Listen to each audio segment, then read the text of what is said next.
Good morning from Anderson County. This is a run from years ago at Fox Creek Christian Church. I think the only time I've ever been to a call here was a small grass fire behind this gym. It's like a youth rec building. And then there was also a smell of smoke, which was where they just turned on the furnaces for the first time of the year. But we did have one more call, probably 10 years ago, maybe more. Middle of the night, got a call that EMS needed help to meet an ambulance. So I woke up in the middle of the night, and one of those deals where you don't know what you're gonna get into and you're kind of just groggy, but drove out here and pulled up here, and the med unit was aiming this way. It was out in the county somewhere, and pulled in here about where those trash cans are, came up just a touch. And I walked up. I remember this entrance, this stairway with the railing was there on the left. I know it's kind of random. There was a couple medics standing there and people helping, and anyway, there was a full code in the back of the unit, and I didn't know the guy, late middle-aged feller,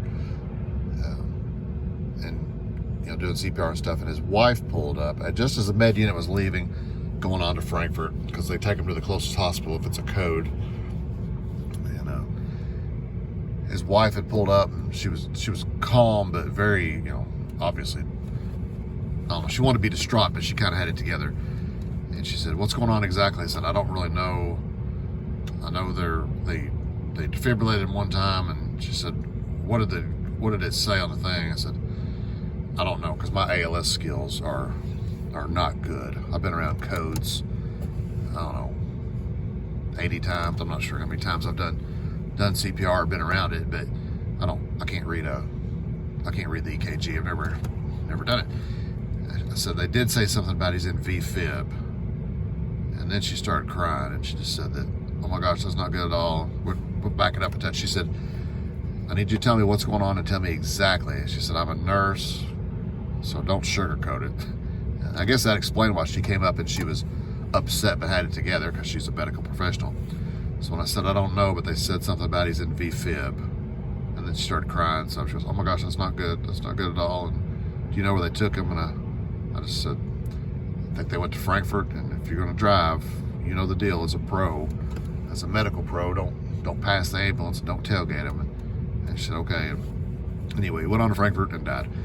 And his grave is in the Lawrenceburg Cemetery, because I drove by about a month or two after that and recognized the picture from the grave. But back up a notch, he had talked to my stepfather, Jamie, about selling an antique jug. And Jamie collects old whiskey jugs and things like that. They're handcrafted, and they're written with, you take your finger and you write on them, where it's from, maybe McBrayer. He's got some neat ones, but this said Jellicoe Mountain, Kentucky side. And they had negotiated about it and said, "Well, let me get back with you tomorrow." And tomorrow ended that night right there.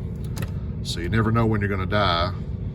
And the Bible says it's appointed unto man wants to die, and after that the judgment. So hopefully this guy was saved. But there's a truck going by right now with a Bobcat on the back, just another parking lot of a church somewhere. But there was a bit of a tragedy happened right here, and that was at Fox Creek Christian Church in Anderson County, Kentucky.